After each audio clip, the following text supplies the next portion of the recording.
As a warning, this one is not for the faint of heart or sense of humor. What do the Spanish flu, a lighthouse, and a walrus have in common? You're fond of me, lobster. They were all developed by a couple of crazy people.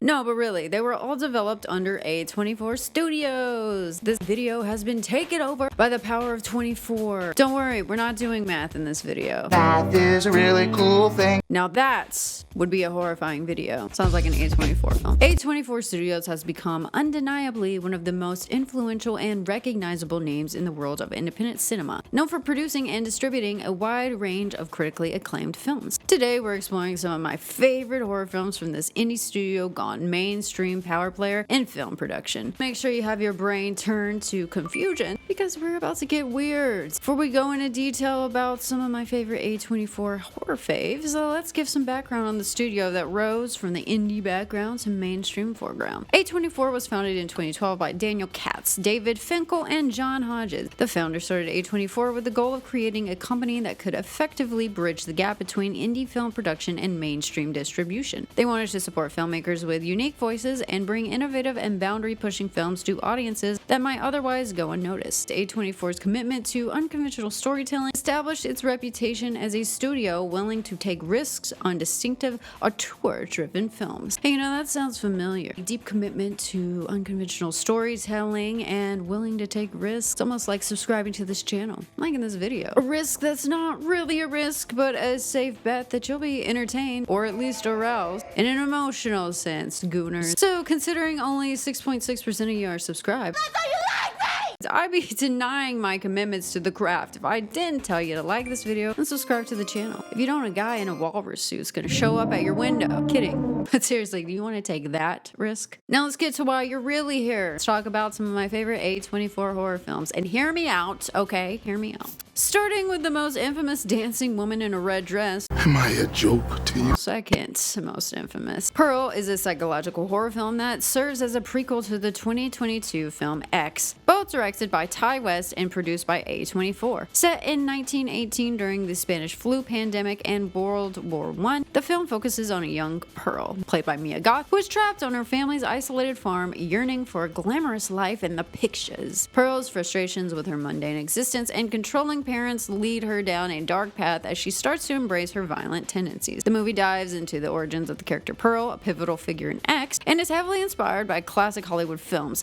blending elements of horror with a technicolor aesthetic reminiscent of 1950s cinema. The project was conceived during the when West and lead actress Mia Goth were both working on X. The idea for Pearl emerged when they realized there was potential to explore the backstory of the elderly character. The film was shot back-to-back with X in New Zealand under strict COVID-19 protocols. Mia Goth, who plays both Pearl and the character Maxine in X, co-wrote the screenplay with Ty West, marking her first screenwriting credit. One of the most striking elements of Pearl is its visual style. Ty West wanted to create a film that felt like a technicolor dream, paying homage to classic Hollywood films, particularly The Wizard of Oz in 1939 and Mary Poppins in 1964. The film's use of vibrant colors and a 4:3 aspect ratio is a direct nod to these influences. The film's opening scene, which features a dramatic title card and sweeping orchestral music, is also a direct reference to the grand openings of old Hollywood films. Ty West described the film as a demented Disney movie in its tonal approach, with Pearl's twisted dreams and desires taking center stage. The costumes and makeup in Pearl are meticulously designed to reflect the 1918 setting and art setting. The film's costume designer Malgosia Terzanska drew inspiration from period-appropriate attire while also infusing a sense of foreboding into Pearl's wardrobe. Not to mention just becoming full-on red, so there's no staining, if you know what I mean. Pearl was positively received to critical acclaim, with many praising its bold stylistic choices, Goth's powerhouse performance, and its exploration of dark themes through a lens of a classic Hollywood aesthetic. Unlike X, which has a grittier, more grindhouse slasher inspired tone, Pearl is a character study that combines horror elements with elements of melodrama. The film's unique blend of horror and homage to classic cinema resonated with both audiences and critics, solidifying its place as a standout entry in modern horror. I actually knew about Ty West from his film House of the Devil in 2009, which was his pre-A24 days, and the film really captivated me and got me interested in his work. However, I kind of just fell out of following him after I saw that film, and I didn't really return to his work until Pearl, seeing that movie first instead of X, which was interesting. Now, if you've been on this channel before, you probably know how important aesthetics are to me, and one of my favorite aspects of Pearl, in addition to its story, is,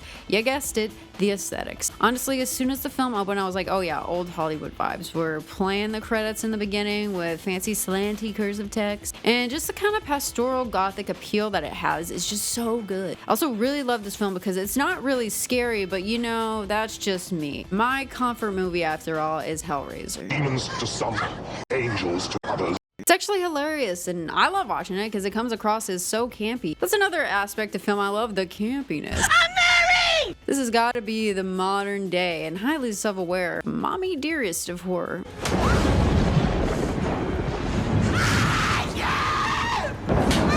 At least in the camp aspect. Oh, and the mother versus daughter aspect too. We also have to give it up to the gator Theta, which I'm assuming is named after silent film star Theta Bara, which is a cool reference there. And this film is also just so relatable with its trauma dumping, cringy, fantasizing, and elaborate mood swing. You know, apart from all the Lizzie Borden rage, which, I mean, part of my daily affirmations is I'm a star. Please, I'm a star! And for this film, you're going to want to stay for the credits. There's no after credits scene, it's just the credits. So if you're like me and love to see someone living in Delulu as much as yourself, give this one a watch. Plus you're blonde. You know I don't like blondes.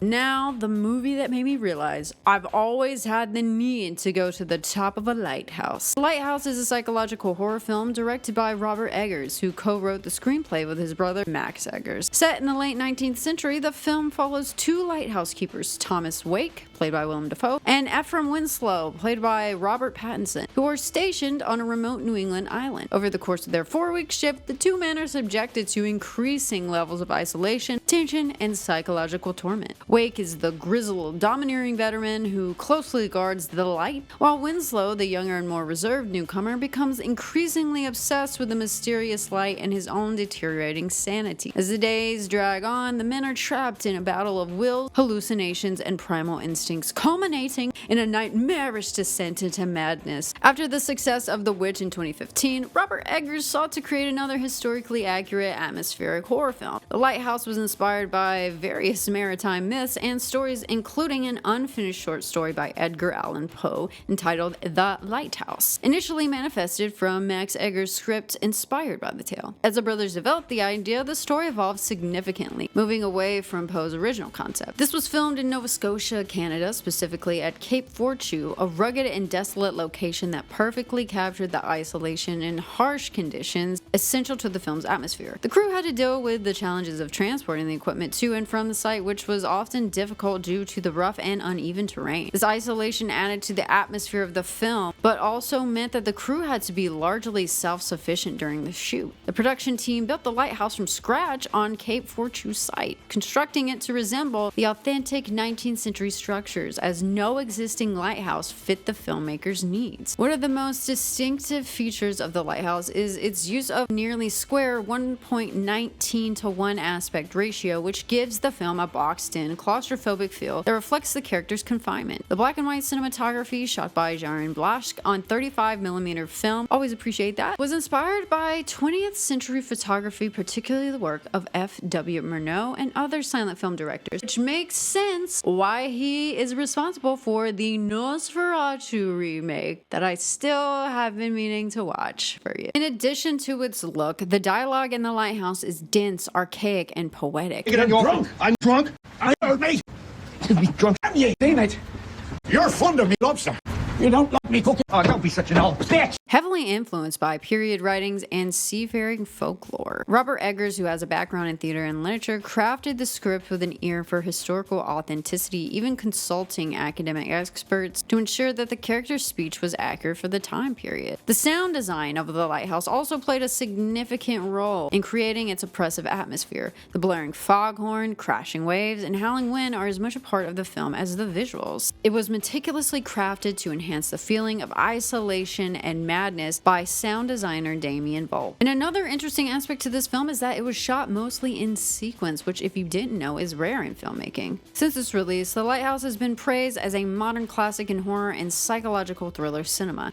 It has been noted for its meticulous attention to detail, the powerhouse performances of Defoe and Pattinson, and its ability to evoke a haunting, timeless atmosphere. The film has also been studied for its exploration of masculinity, power dynamics, and the psychological effects of isolation. As much as an arduous task this film was to create, I think it is an incredible accomplishment all around, theatrically and aesthetically. Some might find this movie to come across as pretentious, but I kind of like the reference to F.W. Murnau, and it's like a true homage to cinema. You can tell the Eggers brothers both really know their stuff. And to be honest with you, I'd rather watch this than Transformers 10 or The Fast and Furious 5000. It really is an unsettling movie if you take it in all at once. The soundscape, the aesthetics, the dialect, they all work together to just make you feel like you're losing yourself with the characters when you're watching it. The grittiness of the imagery is like that of the rocks and the salt in the air that you can almost taste. The foghorn becomes the harbinger of doom and unsettling warning before disaster. And on top of all that, the insane sounding ramblings of a late 19th century maritime jargon and mannerisms, it's all working. Another reason why I love this film is its surreal imagery and quality. I love anything that teeters on or fully embraces the surreal. The concept of a lighthouse madness to me is the antithesis of the coastal calm and collectivism that has always been presented to me, which I enjoy. I love something that turns what I anticipate into juxtaposition of understanding. To me, that's what makes a film so captivating. It could also be that I haven't really watched much horror involving two wikis and a Canadian sea storm. As always, there's people who think black and white film inherently means indie and pretentious. Oh, don't be such an old bitch! But as I stated previously, I think it's purposeful in its narrative and imagery. So if you ever wondered how mer people do it, watch this film, you'll get the answer. You're fond of me, lobster. Finally, our last film is not what you might expect it to be from the title. Tusk is a horror comedy film written and directed by Kevin Smith. The movie is the first installment in what Smith called his True North trilogy, a series of horror films set in Canada, followed by Yoga Hosers in 2016 and the still anticipated Moose Jaws. Tusk follows Wallace Brighton, played by Justin Long, a podcaster who travels to Canada to interview a reclusive man named Howard Howe, played by Michael Parks. Howe, a retired seaman, drugs and abducts Wallace, intending to surgically transform him into a walrus as a part of a twisted experiment. As Wallace's friends, played by Haley Joel Osment and Genesis Rodriguez, search for him, they end up with a peculiar detective named Guy Lapointe, played by Johnny Depp, to unravel the mystery. The idea for the film originated from an episode of Smith's own podcast, Smodcast, titled The Walrus and the Carpenter, where he and his co-host Scott Moiser discussed a fake online advertisement for a homeowner offering free lodging to anyone who agreed to wear a walrus costume. Conversation quickly escalated into an improvised story, with Smith joking about turning the idea into a film. Encouraged by the enthusiastic response from his podcast listeners, he supported the concept on social media with the hashtag #WalrusYes. Smith decided to turn the absurd idea into a full-length feature film. Tusk was produced on a modest budget and filmed primarily in North Carolina, despite being set in Canada. It had a small budget around $3 million, and most of that was mainly used to secure the rights to that Fleetwood Mac song. The film was shot in just 15 days, a huge fast turnaround for a feature-length movie, especially one with significant makeup and prosthetic effects. Kevin Smith assembled a unique cast for the film, blending actors he had worked with before with new faces. Michael Parks, who had previously starred in Smith's film Red State, was cast as the antagonist, Howard Howe. Johnny Depp's involvement with the film was also a surprising addition, given his stature in Hollywood compared to the film's indie roots. Depp, who was friends with Smith, took on the role of Guy Lapointe, a comically eccentric detective. Depp's performance added a quirky dimension to the film, which straddled the line between horror and dark comedy. Let's talk about the makeup. Specifically, one of the most significant aspects of the film, the walrus suits. One of the most challenging aspects of the production was the creation of this, which was crucial to the horrific transformation scenes. Special effects artist Robert Kurtzman, known for his work on films like From Dusk Till Dawn and The Green Mile, and his team were responsible for creating the various stages of Wallace's transformation, culminating in the full walrus suit that was featured in the later part of the movie. Upon its release, Tusk received mixed reviews, with some critics appreciating its originality and dark humor, while others found its bizarre premise and tone difficult to engage with.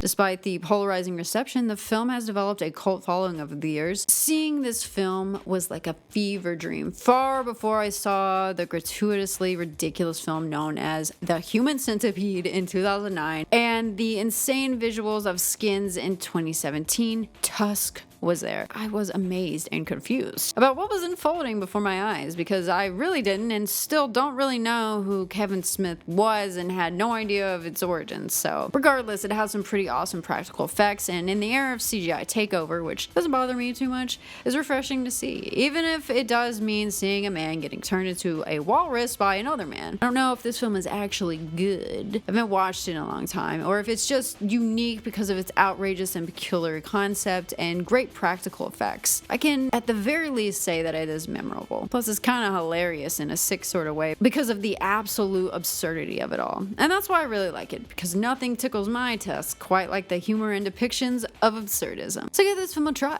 even though it missed the opportunity to include I Am the Walrus in the film. Just such a missed opportunity.